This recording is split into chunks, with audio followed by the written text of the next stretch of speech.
would like to introduce Cody Haynes, is a small vineyard operator and land steward near Lone Star Lake. He has lived in the area for over a decade and began planting a vineyard and orchard with his husband just outside of Lone Star in 2017. Welcome, Cody.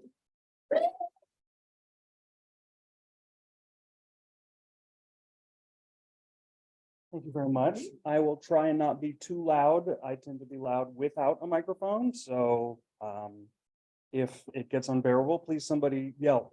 I want to thank everyone for having me here. Good morning. This is an interesting talk for me. It's something that's been on my mind, and when I was approached, I thought, well, this is the thing I'm thinking about all the time. Why don't I do this? And then about 9 months of research and some dead ends, and I went, why do this? Okay, let's get started. Click, are you going to click?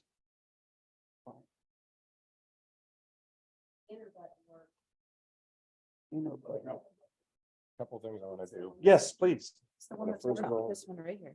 Mm-hmm. It worked a second ago. Now do this so that it knows you're there. Good to go. Yep. Aha! Okay, so to give a quick background, a little more background on me, I am, if we're going to talk about Black farming in Douglas County, as it turns out, I am a multiracial Black farmer in Douglas County. I have farming on both sides. Both my grandfathers, paternal and maternal, were farmers. My grandfather on my dad's side was a farmer in Maysville, did pigs, brought hogs to Kemper back when they're doing,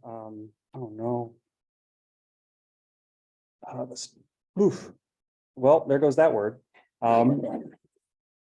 But hog farmer, and my dad and he have memories of going down to the Golden Ox way back then.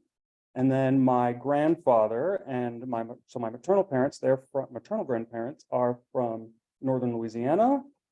They did sharecropping and tenant farming, and as it turns out, they managed to hold on to their land.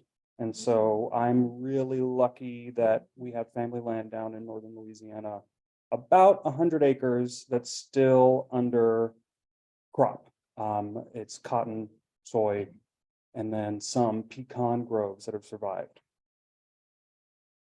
In about a month, this is where we are now will look like. We have about 40 acres that were planted to what the owners before us called native prairie mix. What they actually put in it, not entirely sure.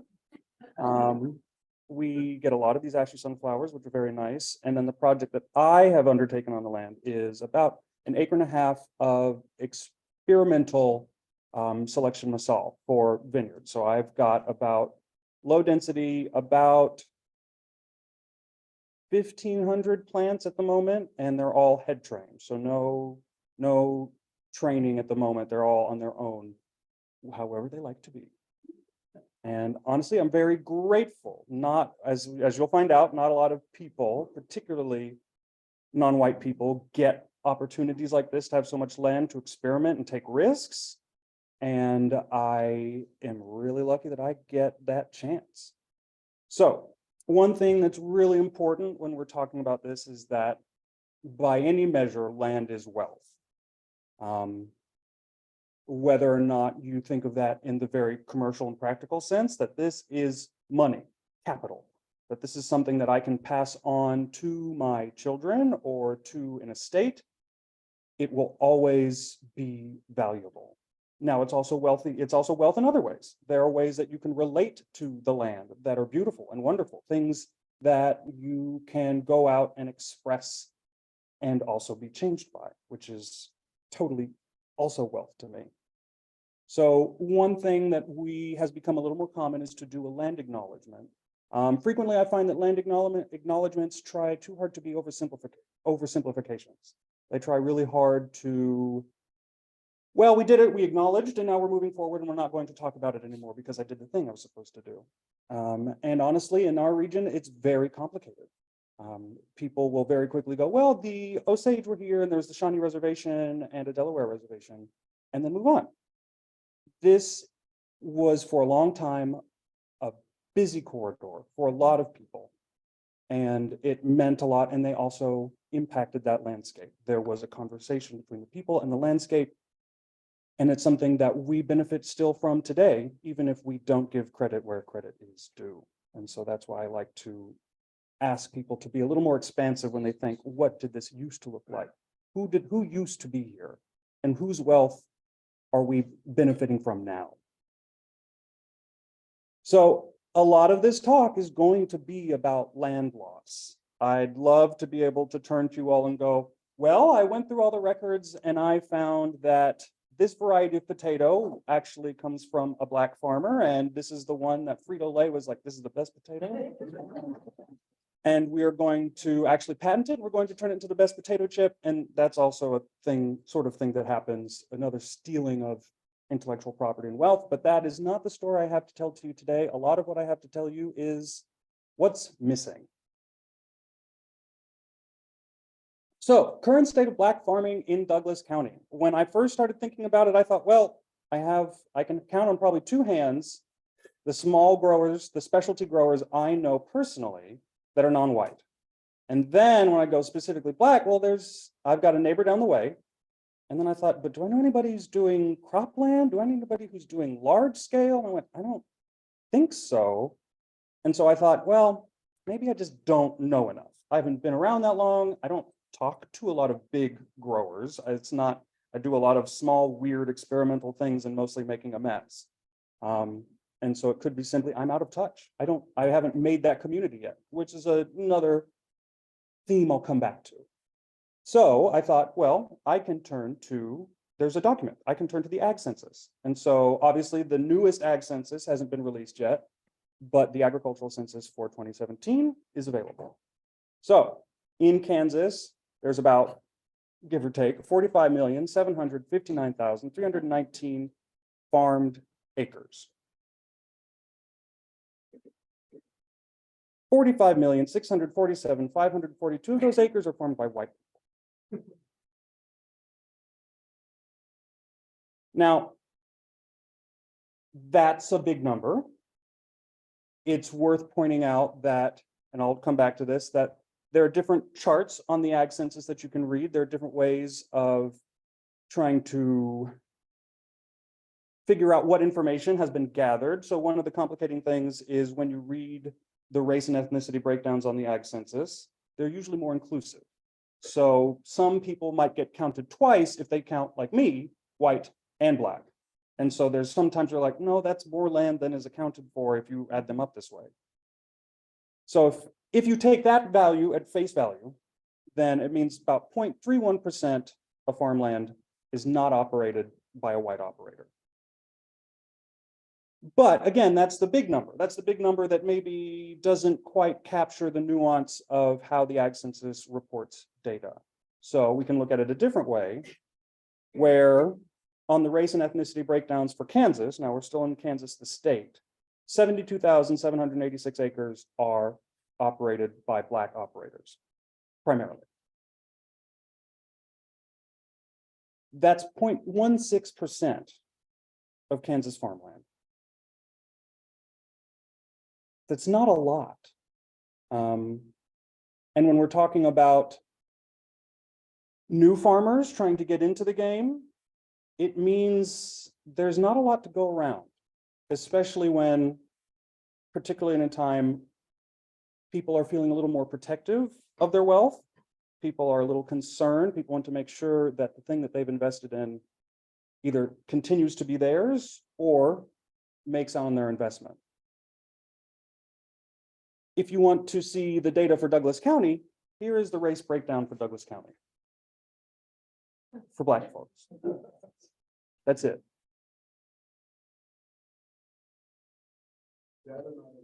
So, great. That's useful. Now I understand. There is, and we're going to talk about it, I'm going to talk about it a little bit. There is a history with USDA agents and Black farmers.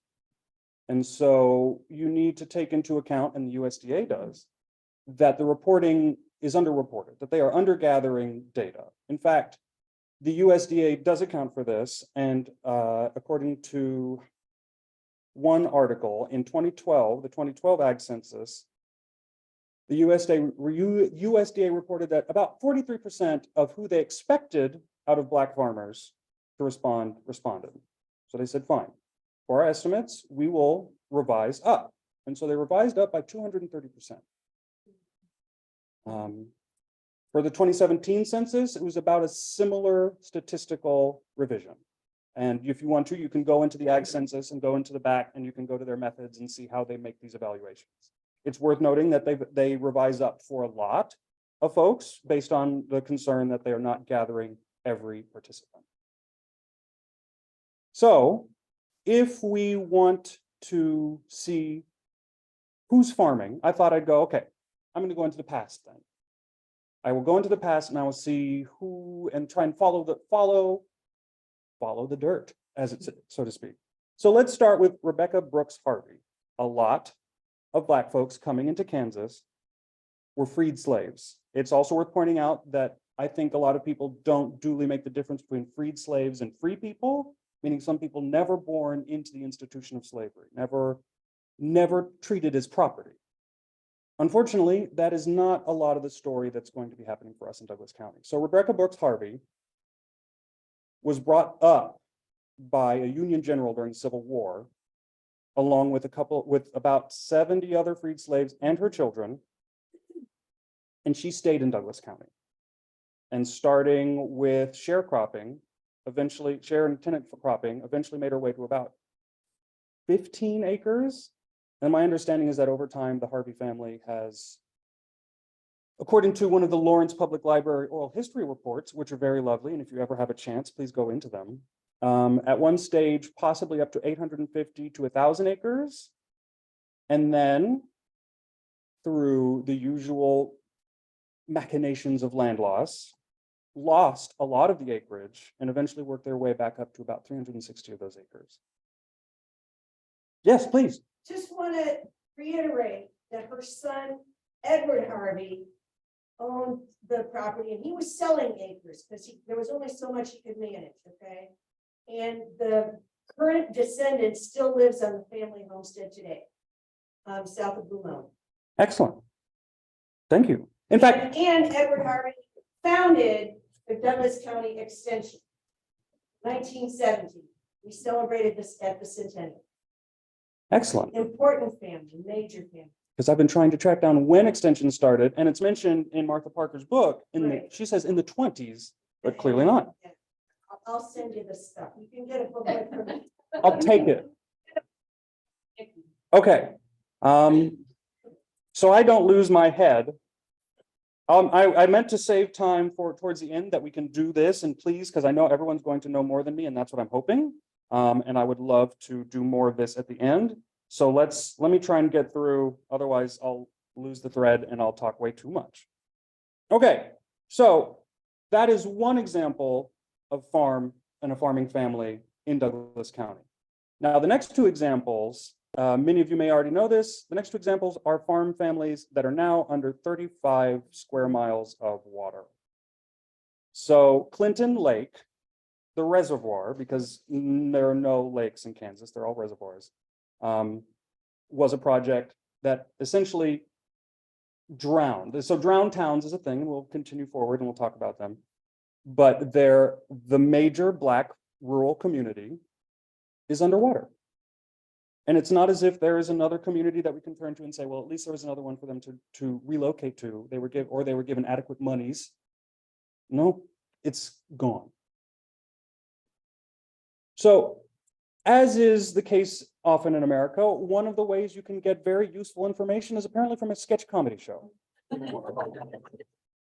And so Amber Ruffin, in a segment called How Did We Get Here? And honestly, if you get the chance, please watch as many of the How Did We Get Here segments as possible. They do a very good job of very succinctly breaking down lots of sticky problems in the racialization of America. But in 2021, Amber Ruffin talks about these drowned towns. And so she starts with Forsyth County, and Forsyth County is where Lake Lanier is. That's a whole nother story. Lake Lanier is built on essentially a town that was sundowned to oblivion. The entire county, they chased a long history of violence. There's a book about it, several books, but one of the more recent books is Blood at the Root.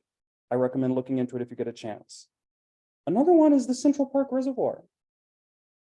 Having been born on the island of Manhattan and lived for 2 years at the edge of Central Park, this is something like Amber Ruffin mentions in the segment. I know this place. I know this water. There's a black town under it, and the answer is 2, actually, because there used to be York Hill under Central Park Reservoir, now called the Jacqueline Kennedy Onassis Reservoir, renamed in 1994. I'm not calling it that. And then after York Hill was displaced, they were moved to Seneca Village, and then Seneca Village was displaced so they could build the remainder of Central Park. And then we turn to Bloomington. So here is a view of the boat launch at Bloomington and what is now the Wakarusa River Valley Heritage Museum. Before I get into the timeline, please take a moment to peruse. It is absolutely incomplete, missing so many things, but I hope to put a couple things that would allow us to speak on.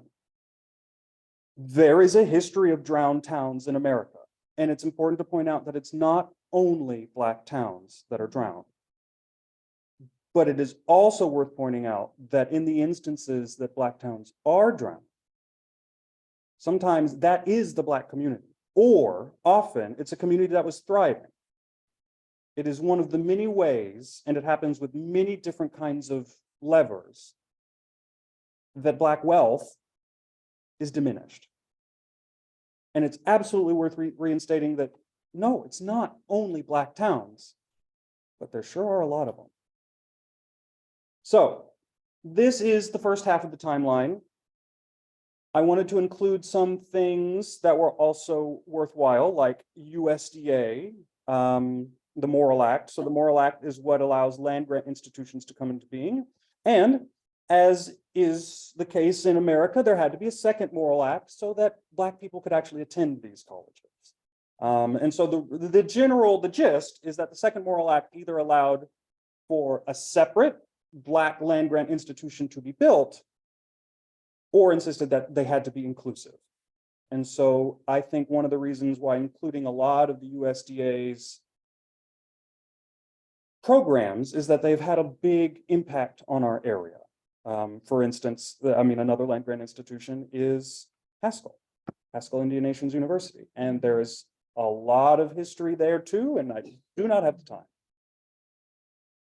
I have included when some of our characters enter the scene. So we're going to get to George Washington, and we've mentioned Rebecca Brooks Harvey. It is also worth pointing out that Bloomington was not an intentionally Black community. It started with some anti-slavery abolitionists from New England. It's also worth pointing out, and we'll get there later, that also established in that area, especially like in my area near Lone Star, it is where pro-slavery homesteads were established. In fact, there are quite a few preemptors, people who showed up before the territory was even established in an effort to get a foothold. It is also worth pointing out that I've left out some significant weather events. It is worth pointing out that flooding, it was a problem. The notion that there needed to be some flood and water control for Washington Creek, which eventually became Lone Star Lake, yes, and then for the Rock Creek and for Wakarusa, which then became Clinton. These were absolutely things that had to be considered. The question is, were they considered equitably? So we continue again. Honestly, there are so many things on the national timeline in this window where I wanted to talk about like how, especially the disparity in the granting of USDA grants. And so that will culminate eventually in the first Pigford suit, and then there are more Pigford suits after that, and essentially talking about the inequitability of USDA loan and loan granting. The disparity is enormous. There are some years where white farmers get maybe $60 billion worth of USDA funds, while Black farmers get 50 million. That's not exact numbers, but that's about the scale. And it's really important to understand that that doesn't even it isn't commensurate to the Black population's percentage in the farming community. It's less than their fair percentage. So let me go back real quick. So around 1962 is when the Army Corps of Engineers starts buying up or condemning property in the Wakarusa Basin so that they can build Clinton Lake. 1964, the Ag Census, there are 278 Black farmers in Kansas. Around 1935, after the peak of Black farming in America, in 1935, there are almost 5,000 Black farmers in the Ag Census in Kansas.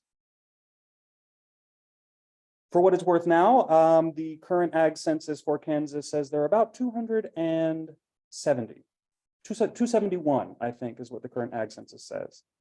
So not much has changed, even though we've been trying real hard. So what would life in Bloomington, Kansas be like before the turn of the century? Well, there were lots of floods, and one of the big ones after flooding is also droughts.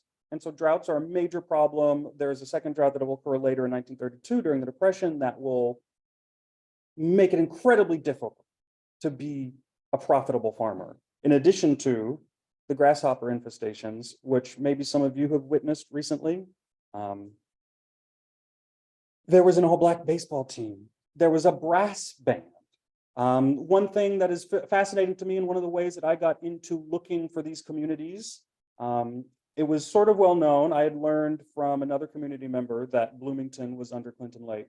But after going through the materials, there were lots of mentions of these Emancipation Day celebrations. And it was mentioned that not only do they do this in a grove, in George Washington's grove in Bloomington, they also do it in Siegel. Siegel is one of the only other towns that is completely underwater now in Clinton Lake.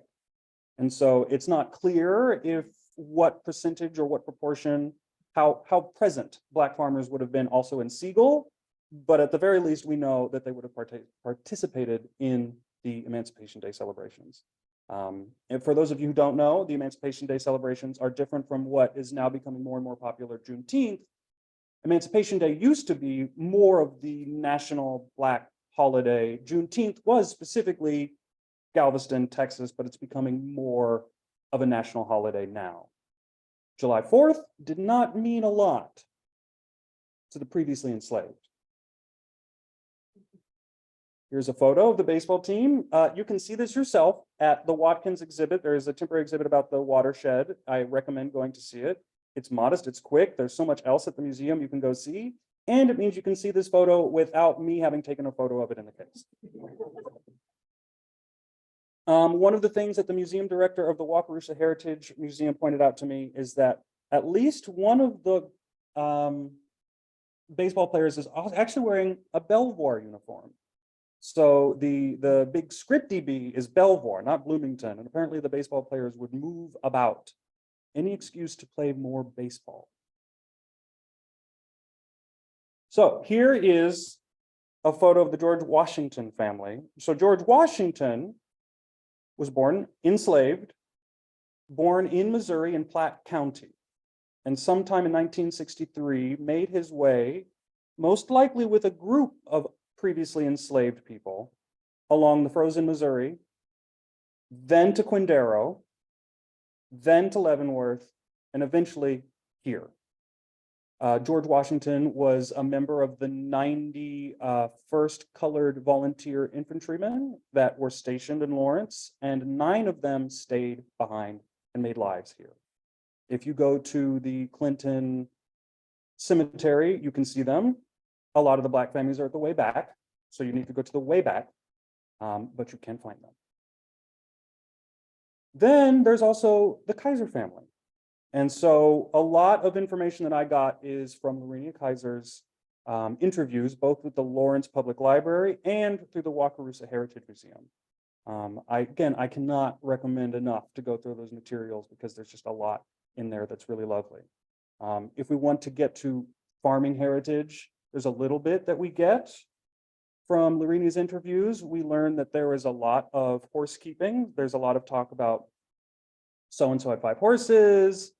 They would ride into town. We would see them when they were riding. There are some descriptions of a major 1917 tornado and what effect that had on the community. That was also one of these mile-wide tornadoes, like we had relatively recently. And there's also just very nice talk of fruit trees. So one of the things that was really important to me is when I went down to my family's land in northern Louisiana, I had a chance to go with one of my great aunts. So Lorena Kaiser is one of 10. My great aunt is the youngest of 12. And there were so many parallels. And so one of the things that they both talked about, and that was real for both of them, is one of the nicest things is in the winter, being able to reach into the larder and get fruit, jams, preserves. Lorena talked specifically about remembering the sound of the spoon scraping the pan while making apple butter. Apple butter's great. I'll probably go make some later this week.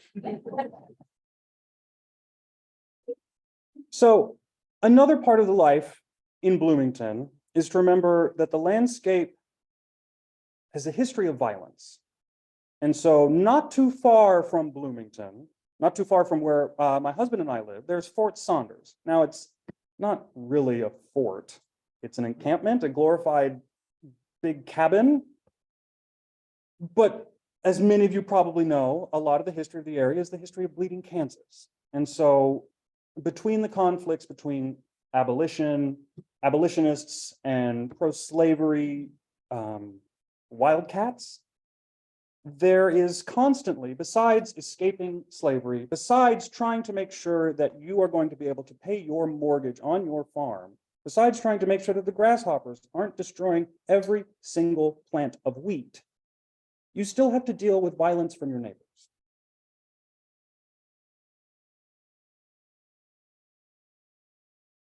So this is where I return to what remains of Black farming heritage. So one thing is the landscape. Clinton Lake, for better or for worse, is a memorial of its own. It is worth wondering, and I expect that if with diligent research, I might be able to find out, it is worth wondering, what were they paid? What were they paid for their land?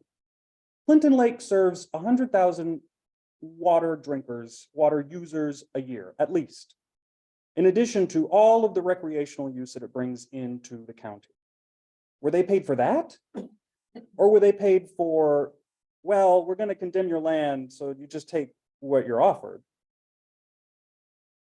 What remains of Black farming heritage?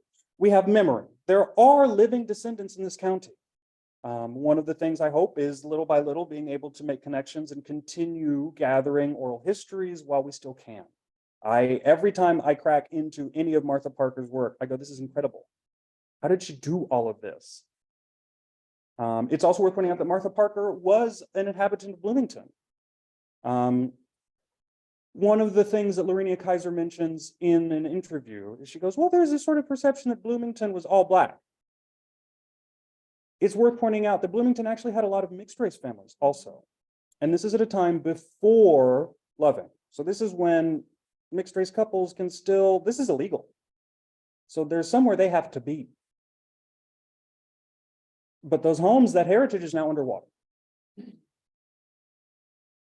So why should this matter to you? And this is another topic I came back to myself a lot. I thought, what's at stake for master gardeners? Why does this, what in this talk means anything to them? I went through your strategic goals, which are obviously getting renewed, looking at anew.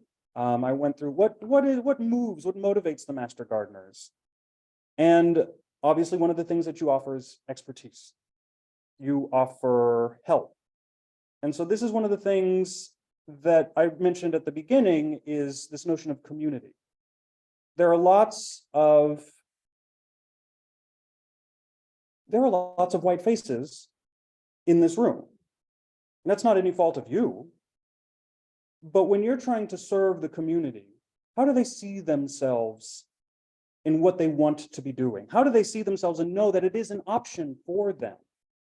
Well, I had the great privilege a couple of years back of getting to introduce and do a little talk back with Leah Pinneman of Soulfire Farms of upstate New York. And in her book, there's a whole chapter on trauma, on what it means to return to the land when you were once shackled to it. And one of the stories that she'll tell is when she brought some students up to the farm, they would go, well, why would I do this? Why would I get my hands dirty again? And the answer is because, one, it's a beautiful thing to do. Two, so much of agronomy is thanks to African-American people.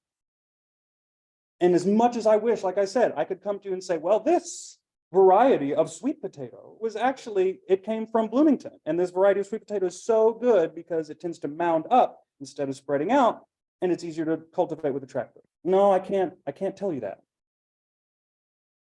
But it's possible that that story is out there. And even if it isn't, it is so important to understand what the lived experience of the people you're serving is. And how do you get to them so that they feel like they can do this too? So this is an ongoing project. I'd really like to get a little more data. I'd like to be able to, I could go through the Siegel censuses and Siegel census, and I could start going, okay, how many Black people are in Siegel? How many Black people were in Belvoir? I can start making connections with living descendants. I could ask for help. We can start doing this as a community. This is a project that will probably go on for a long time. The other thing is there is a history of Black farming in Kansas. Even though that the share looks so small, the communities are here. I was talking to someone else on the Douglas County Food Policy Council, and she pointed out, look, everyone talks about Nicodemus and the exoduster town of Nicodemus, but that's not the only town. And it's true. And so part of this project is also connected to the region, is to connect it to the larger history of Kansas and figure out what happened. Where did we go? And the other thing I'd like to remind you is that history is not over. Just because part of the history, the heritage of Black farming in Douglas County is under Clinton Lake does not mean the future has to be. Which sounds really grand, but I just mean that literally. I just mean there is so much more growing to do. And I look forward to seeing what that looks like. So here's a list of some of the local resources. Again, if you can look into them, I recommend it. Soil of Our Souls has been really lovely. I believe the Heritage Museum has now spiral bound copies. It was out of print for a while. There's also a book, Angels of Freedom, about the Underground Railroad in the area, and there are anecdotes in there that are absolutely useful, and I recommend reading that too. If you care, I have both copies up here if you need to peruse and go, what does this look like? What does this feel like? And then the museums. I really am incredibly grateful to all of the museums for making this information available. Almost every time I'm like, wait, I have a question, I could turn around and there was the information right where I needed it. And then a little incomplete bibliography. Eventually it will be fleshed out more. So that way, if anyone turns to me and says, where are you getting this data from the USDA census? And how are you doing this math? And I can point it out to you. But that's it for the moment. So at this stage, I would invite anybody to ask questions, or if you've got something, a concern, if you're like, actually, that date's wrong, please let me know. I would love to have this be cooperative now.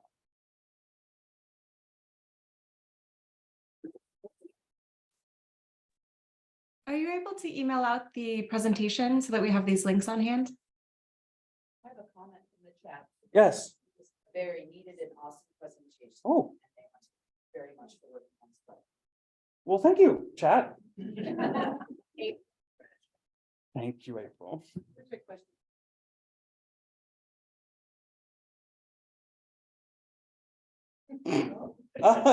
That's a great question. This is the first iteration of this talk. I was incredibly nervous about this. So the answer is I should probably keep practicing it. It will continue to evolve. I'll get nicer, swankier photos. So I don't know yet. Right now I'm also involved in the Douglas County Open Space Plan. And so that was another reason why I was thinking a lot about who has access to wealth and land. How easy is it to do this for people who aren't white and haven't historically had this wealth? So possibly there'll be a chance to provide some of this information when there's more community talk back on the open space plan. That is something that no one in the county is absolutely committed to at all. So that's just me talking. That's important to say. It is also worth pointing out, maybe some of this conversation can happen when Alexis Nicole Nelson comes to town. The Black Forager, as known on social media. So lots of conversations about access and who is allowed to be outside would be valuable to have. So it's possible maybe I'll get a chance to talk to Alexis about that. As I introduced myself, I'm the current president. My family, my husband's family homesteaded in Clinton in 1854, still owns the Heritage Farm. And this is all history that I have known for 45 years with Mark Parker personally. But, and I live somewhere near you, so we're gonna figure that out. Yeah. Because I live right next to Lone Star. I also serve on the extension board. And one of the things we're working on is land stewardship. And we are very, very interested in their perspective. We'll be seeking new members for our PDC. And I just want to say that we are master gardeners, but we're part of a larger group called Extension. And we're very committed to increasing the diversity and knowledge of this community. People interested in agriculture and horticulture. So I'll hit you up after. Okay. Yes, people find out more about the museum. Some vague. So what I've learned is it's open Saturdays and Sundays, 1 to 5. It has a nice little website. It's at 716 North 1190 Road. And just from looking at the website, worth it. There's another producing museum. Don't go there first. Yeah. You'll see the freedom rings, which are this art sculpture out there. And there's also a Purple Martin Sanctuary right over there, which is lovely to see. Let's start here and then. If you're comfortable, how did you go from being born on Manhattan Island to farming where you are now? So both of my parents got as far away from farming life as possible. My father is an architect, my mother was a physician. And so my mom followed hospital job to university hospital to university hospital. So NYU, Iowa, KU. And then my mom was at KU for a long, long time, helped write lots of grants, partially helped write some of the grants that brought the cancer center. And then over time, oh no, this is going to be a long-winded story, isn't it? The answer is I decided, honestly, through food, if anything, I was like, I'm really good at eating. I'd like to keep doing that. And little by little, I was like, well, it's really fun to go outside and I can just pull this thing out of the dirt. And then now I've got more than I know what to do with. Thanks so much for being here. I'm really, and potential future talks, maybe food policy council, we can talk about that. Okay. I know that you're just starting on this project and I appreciate you for teaching us all this.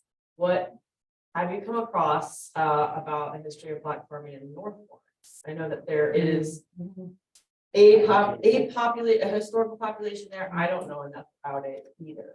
I know a little. I'll get to you in a moment. I've also got a hand over here. I know a little. There's some of it. It's mentioned in passing in some of the oral interviews. Some mention maybe a couple acre plots, little garden plots. It is also worth pointing out, I didn't highlight this, but in the big 1951 flood that came through Lawrence, that's also what destroyed La Yarda. And so there was also some of that small plot growing in La Yarda. And it's also worth pointing out that a lot of people who lived in La Yarda when not doing railroad work also worked as field hands. And so it's, the answer is a little, not enough. Okay, over there. Being researched. Like Farmers Association. I am beginning the outreach. A lot of it honestly comes from because I am new to farming for myself. My family's not, but I am because I essentially live on a weird little hill and I make a mess and that's what I do. There's a lot of me doing, it's a lot of what they call imposter syndrome. There's a lot of me going like, I don't really fit in here. I don't really know how to do these things. I'm really just pretending and hoping nobody notices. So a lot of it recently for me has been overcoming that feeling. And so reaching out to them is probably on my next step.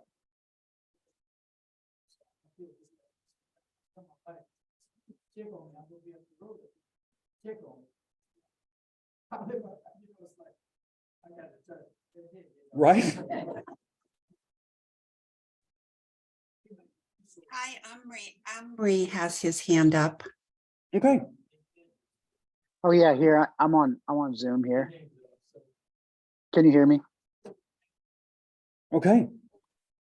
Excellent. Then it sounds like it's time to build a network. Is there anything in the chat that I'm missing? Raise their hands and I told them to ask him here and there. I think I heard talking and I think I heard some. Hey, can you hear me? Sure, go ahead. Could you read again? Yeah, this is Ty Umri. I'm on Zoom. I can only hear it here. Yeah, well, can you repeat it if you can hear it? Start again and I'm gonna listen real. Okay, I'm sorry. Yeah, this is Ty Umri. I'm on Zoom. I live in North Lawrence. And I am a Black grower up here. We have like half an acre. And my question is if there's going to be any like future opportunities for Black growers and farmers to get together. Right now, Kansas City is the closest place I know of to connect with other Black growers, but I'd love to have something here closer to home. Mr. Reed, I'm sorry to interrupt you. So everyone knows, Mr. Reed has half acre, also a grower,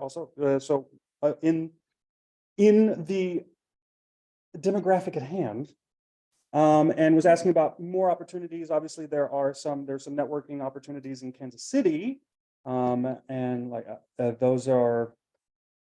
But honestly, if you have a chance, if you can type it into the chat, if that's an opportunity, that will make it easier to return to the question. And I will read out my email that you might be able to contact me also, and we can continue this conversation. If you can, my email is hcthays@gmail.com. And that way that'll be in the chat. If anyone else in the room needs it to be like, oh, I thought of something, or I think you should see this photo that I had in my basement, and I think it'll be very valuable to you, please let me know. And also sorry that I had to cut you off. It's just very difficult to hear you. That's on me a little bit. We'll figure that one out. Anyone else in the room at the moment? Umut? Hey, as a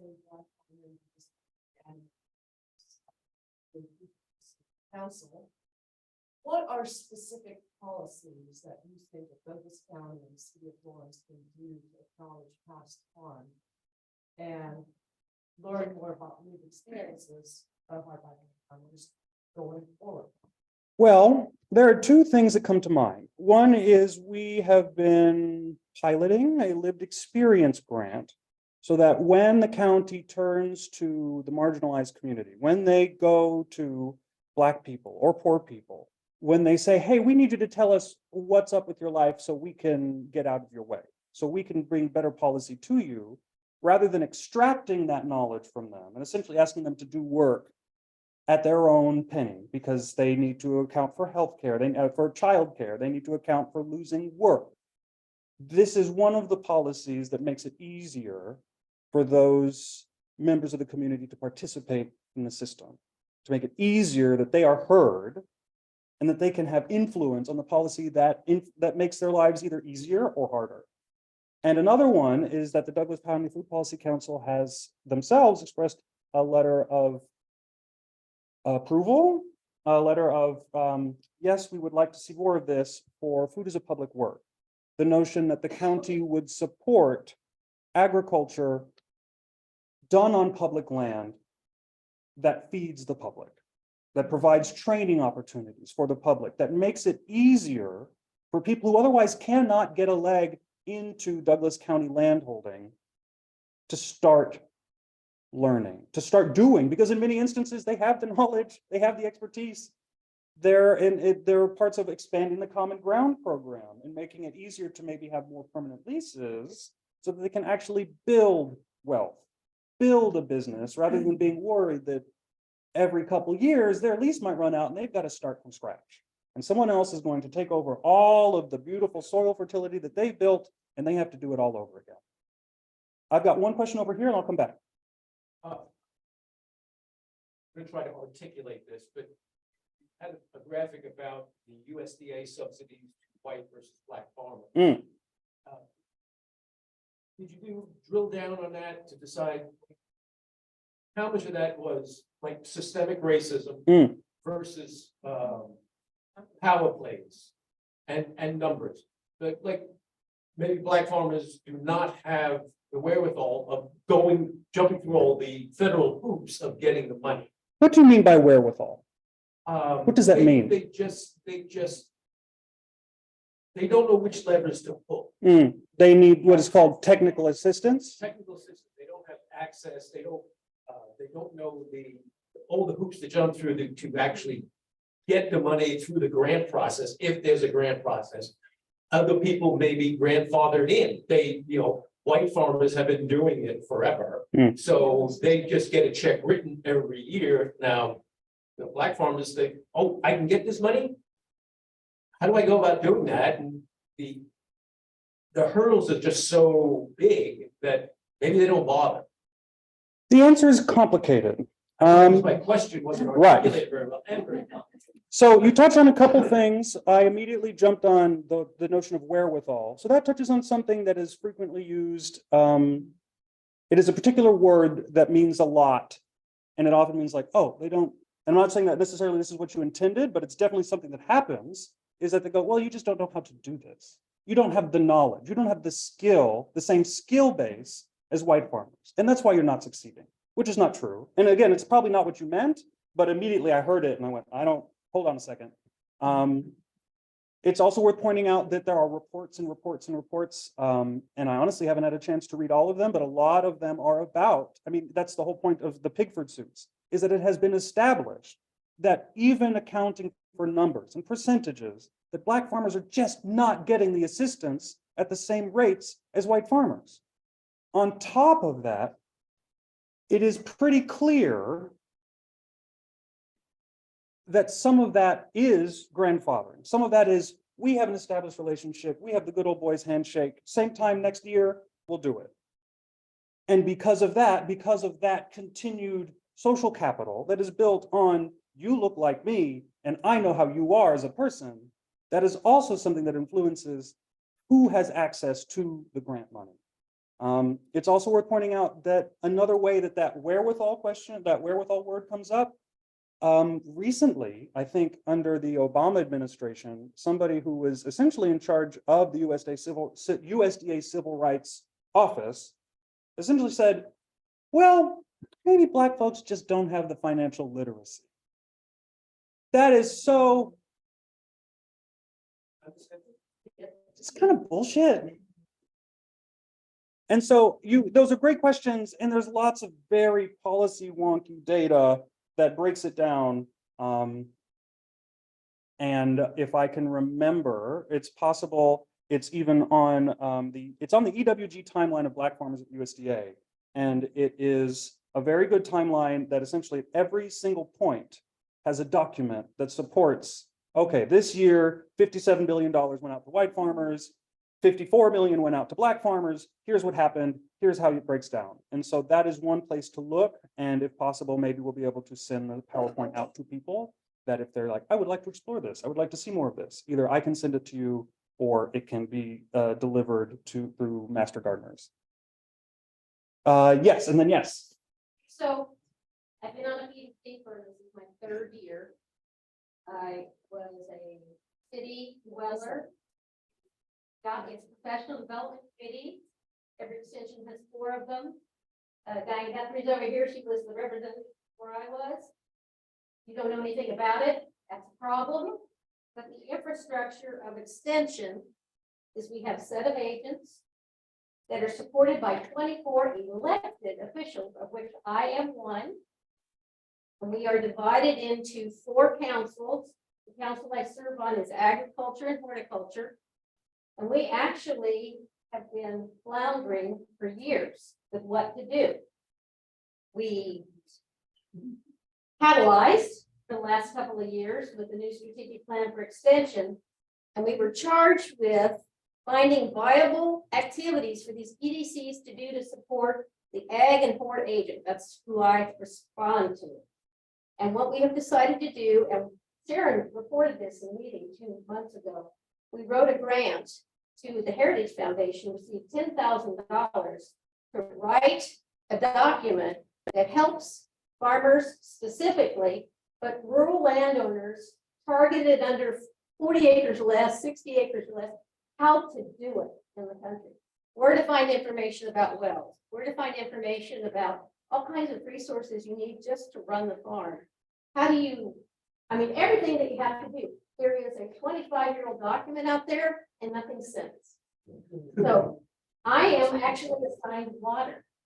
So I am right now collecting all the information on who do you call if you want to drill a well? Who do you call if you have a problem with your well? Who do you call if you've got drainage issues? You know, et cetera, because when you become a young farmer, you do not know where to go for this. And you are exactly right, because I've got a guy on the committee with me who's about a 4th generation farmer in Douglas County, and he can just rip it off. His family farms something like 1,200 acres. And we just don't know how to do that. So I want you to know that we're working on that right now.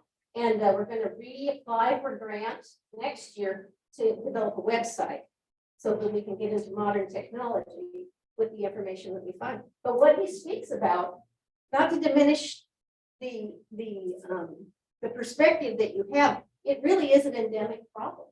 If you move to the country, you don't know where to turn. So I want you to know that Master Gardeners, your agent, Sharon Ashwood, wrote this grant and is moving this county forward. And we need different viewpoints. I want to call on Connie in just a second, but I also just thought for Farmer Reed in the chat, one of the things that used to exist and something I lament often is the Grange. And the particularly with the Grange is bringing back equipment sharing, because a lot of the knowledge and wealth and things is equipment. I don't need this brush cut mower every week of my life. And honestly, most of the time I go, why am I tripping on it? Or why doesn't it work? And so that's one thing that building networking, especially in this area for farmers, but particularly new farmers and particularly farmers of color. Okay, Connie. And I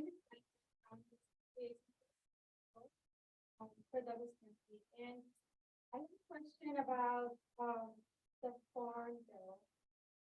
And also, I cannot remember the name of the grant that came out maybe 5-6 months ago for young and beginning farmers of color to access land, but it was only applicable through institutions like governments and nonprofits. So speaking about the low number of BIPOC farmers, and also their connection to institutions. And I realized even as staff and person of color as well, it was difficult to, there was only about a 2-month gap to fulfill this grant. And it is not possible to do that because you need a long-term, not a long-term, but you need a solid relationship with these farmers. And to write this grant together and get the county to fulfill it, so it has to go through several meetings and approvals, and 2 months is a really short time. So I know with the farm bill, there is enough, potentially another land access for young BIPOC beginning farmers, but it is my understanding that it's also going to be an institution-based land access grant. So do you have any recommendations or suggestions maybe here in this community on how to connect young and beginning farmers of color to these institutions to be ready for what's coming? But it's probably gonna have a really quick turnaround, very short time frame to access land and to be ready for when it comes. That's a tough question. And you knew it was a tough question. Well, one thing is to point out to other beginning Black farmers, other beginning farmers of color, that there are public institutions that are here that our job is to help you. So because I'm on the Food Policy Council, do I know immediately if I can help you write technical assistance to get through that grant? No, but I know that the Food Policy Council's job is to find ways to help you do that, to reduce those barriers. Yes. Do we have very competent staff members who will help us do those things? Yes. Do I know that that's going to help you get that 2-month turnaround? I don't. But one thing I like to repeat, one thing I'm learning, the more I do policy work, the more I go out in front of people, is you do have to ask for the help to get it. And so please speak to your policy institutions, even we were talking about through extension, come to the people, make your voice heard. And that way we can turn to the commissioners, we can turn to people and go, look, we need more support if we're not getting you there fast enough. Connie, does that help? Yes. Maybe it was a broader question for anyone that has access to an institution, if they are willing to maybe meet up and collaborate to be ready for this opportunity that's maybe coming. If it doesn't come with Farm Bill, maybe there's potential other ways that we can support young and BIPOC Black beginning farmers. I think there are two things here. One is those of you who are in organizations or those of you who are just really good at grant writing, because there are people out there, you're out there. Technical assistance is a beautiful skill. It's a skill that if you have it to offer, turn to some of these organizations and say, look, I know how to do this. I know what the government wants to hear to get these grants going, because it makes a really big difference for people who don't talk the talk all the time. So that's one thing, is if you know, or if you are a person who's really good at grants, reach out to me, reach out to Connie, reach out to Extension so we can meet, we can connect. The second thing is, what's our time? I haven't been keeping track. I don't want to hold anyone over time. Ooh, wow.